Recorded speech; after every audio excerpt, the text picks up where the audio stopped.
Let's talk about why your energy matters more than your schedule. Hi, I'm Lisa Marie with Balance Begins Here. As moms, we're always dealing with a schedule. Nap times, meal times, school pickup, work, bedtime routines. And don't get me wrong, schedules are important. They help keep the chaos at least somewhat contained. But here's the thing, even the most color coded planner won't save you if your energy is out of alignment. Most of us are doing this backwards. We think that if we nail the schedule, then we'll finally feel calm, organized, and productive. But in reality, the opposite is true. When you line up your energy first, when you're calm, centered, and present, the schedule almost runs itself. So if you work hard, you'll accomplish some stuff. But if you align yourself first and then take action, you'll accomplish exponentially more. And to outsiders, it'll look like you're working hard, but to you, it'll feel effortless. And I experienced this firsthand just last week. I'd been thinking about pressure washing our driveway for months, but you know how that goes. You look at something every day, but you're just not in the right headspace to tackle it, especially something that huge. It takes forever. But finally, I just felt ready.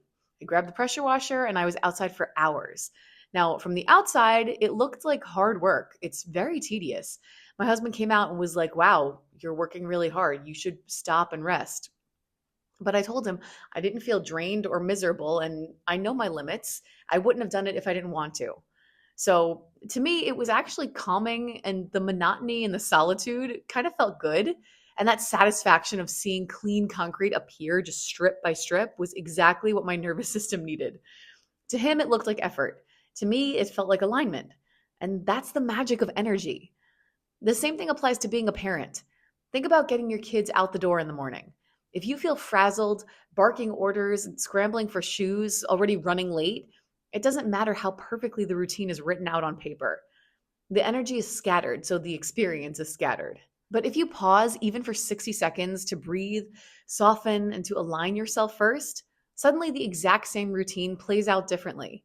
The shoes still need to be tied, the lunches still need to be packed, but you're not carrying the weight of stress into each step. Your kids feel that. They mirror it. And things flow more smoothly, even if the tasks themselves haven't changed. This is why your energy matters more than your schedule. Schedules are external. They keep us organized. But energy is internal. It's what sets the tone. When you line up your energy first, you can move through your to-do list easily. Without that alignment, even the simplest tasks feel like a huge deal. And I want to be clear, alignment doesn't mean you're always blissed out, glowing with Zen energy. Alignment just means you're in touch with yourself. You know where you are emotionally. You've taken a second to connect before diving into the next thing. So before you jump into your schedule tomorrow, stop for a moment. Notice where you're at, then shift your energy first. Sometimes that means a moment of stillness in the bathroom, or turning on a favorite song while you make breakfast, or stepping outside for 1 minute of sunlight. When you line up your energy first, the schedule doesn't just work, it flows. And to the outside world, it might look like you're doing a lot, but on the inside, it feels effortless. And remember this, the calm, steady energy you bring is what your family will remember, not whether you stuck to the plan down to the minute. Come back next week and we'll talk about developing a habit to access your inner peace. And one more thing before you go, I wrote a children's book. It's a story about a red cardinal that teaches a ladybug about mindfulness, and it is great for both kids and adults. So check it out at balancebeginshere.com.